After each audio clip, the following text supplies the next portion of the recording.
Command, total कितने command है? 7 command है, किसी को कोई दिक्कत नहीं।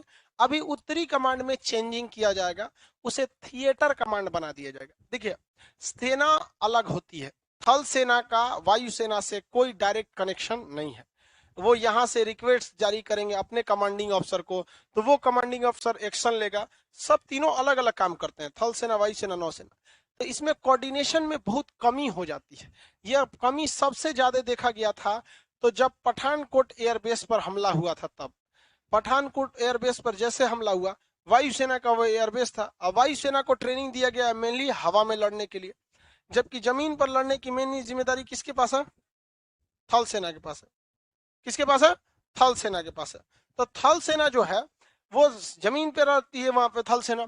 अब अगर ध्यान से देखेंगे तो जो पठानकोट एयरबेस पर हमला किया गया था, तो उस पठानकोट एयरबेस पे जब हमला हुआ तो यहाँ से दिल्ली से किसे भेजा गया था? एनएसजी को।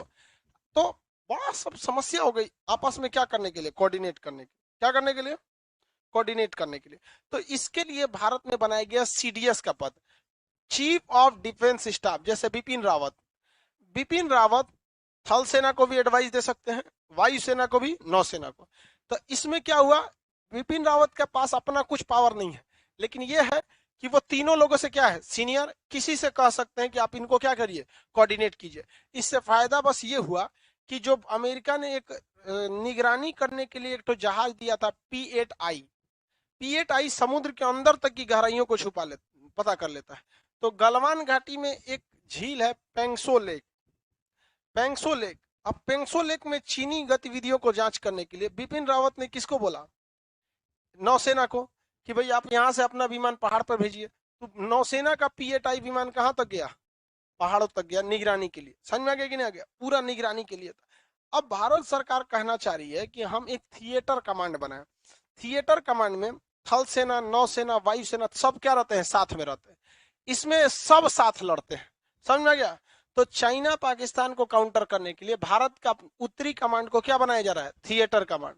अब मान के चलिए वायुसेना का हेलीकॉप्टर कम पड़ गया, सर्विसिंग में नहीं है या मरा गया, थिएटर कमांड की वजह से कौन लाएगा? नौसेना वाला। अपना लाओ भाई। वायुसेना का मान के चलिए विमान MiG-29 खराब हो गया, तो नौसेना का MiG-29K है, उसको लाइए। दोनों में कुछ खास का अंतर नहीं है। MiG-29K जो है ना, उसका जो विंग्स है ऐसे खुल जाता है, ताकि जहाजों पर रखने में आसानी हो, ज्यादा जगह न ले, और वो बहुत कम जगह में उड़ जाता है, तो भाई अच्छा ही है वहां पे। तो आपस में मिलाकर क्या बनाया जा रहा है? Theatre command. तो क्या भारत के सारे कमांड को थिएटर कमांड बना देंगे तो अच्छा रहेगा कि नहीं? हाँ, अच्छा तो बहुत रहेगा, लेकिन हाई रिस्क में चले जाएंगे लोग, क्योंकि जब पूरा कमांड जब ऊपर देखेंगे तो किसके पास आ जाएगा? एक के आदमी के पास। और अगर उसका दिमाग घूमा, प्रधानमंत्री को एक साइड हुई है, जैसे हुआ था म्यांमार में, हुआ तख्ता पलट। पाकिस्तान में मुशर्रफ, परवेज मुशर्रफ क्या था? सेना प्रमुख था। कारगिल की लड़ाई जबरदस्ती लड़ना चाहता था। आइए नवाज शरीफ कहें कि हम कहा तुम बताया क्या ही नहीं, तो कह कौन ची है तुम, भगाओ इसको, प्रधानमंत्री से हटा, यहाँ पे ज्यादा कूदेगा मरवा देना इसको। अब बताइए, सेना जब अपने हाथ में कंट्रोल ले ली, तो सेना से मुकाबला करने कौन जाएगा? बिहार पुलिस? हाँ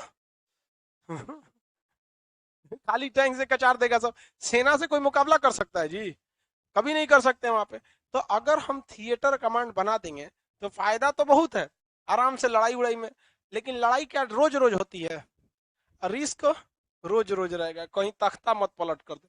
अभी क्या है, थल सेना क्या करेगी? वायुसेना को रिक्वेस्ट भेजेगी, वायुसेना नौसेना को।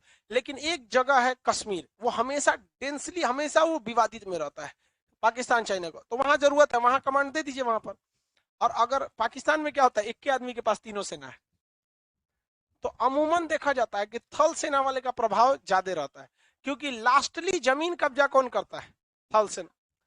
अरे वायुसेना तो बड़े बड़े ठिकानों को बम्बार्डमेंट करके चली जाती है, जमीन कब्जा तो करने के लिए जहाज से करेगी। जमीन एक कट्ठा हमारा गिलो, जमीन कब्जा करने कौन आता है? थल सेना। बढ़त देने के लिए, बड़ी बड़ी मशीनरी उड़ाने के लिए, पुल, कारखाने, बिजली घर, डैम उड़ाने के लिए कौन आता है? वायु। थल सेना आगे नहीं बढ़ पाती है हैवी बम्बार्डमेंट की वजह से। दुश्मन कहीं छुपा है पहाड़ के उस पार, वहां कौन आता है काम? वायुसेना। तो जब कभी जब तीनों सेनाओं को मिलाया जाता है तो पावरफुल कौन हो जाता है? थल सेना। अब पाकिस्तान में भी यही हल हुआ। तो पाकिस्तान की थल सेना ठीक ठाक है, नौसेना देखिएगा, एयरक्राफ्ट कैरियर एक को नहीं, हेलीकॉप्टर कैरियर एक भी नहीं, फ्रिगेट एक भी नहीं। कॉर्बेट 7 को, डिस्ट्रॉयर एक भी नहीं, परमाणु पनडुब्बी एक भी नहीं। ले, नौसेना है ही नहीं उसके पास। हम लोग नौसेना से उसको चाहे तो घेर के रख देंगे लोग।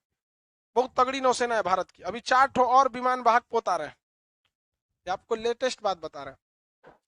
भारत में बनेगा चारों, और वो हेलीकॉप्टर को ले जाएगा। और ये आईएनएस विक्रांत है ना, इसको डेडिकेटेड कर दिया जाएगा किसके लिए? जहाजों के लिए। अब विक्रांत और विक्रमादित्य ये केवल किसके लिए? लड़ाकू जहाज।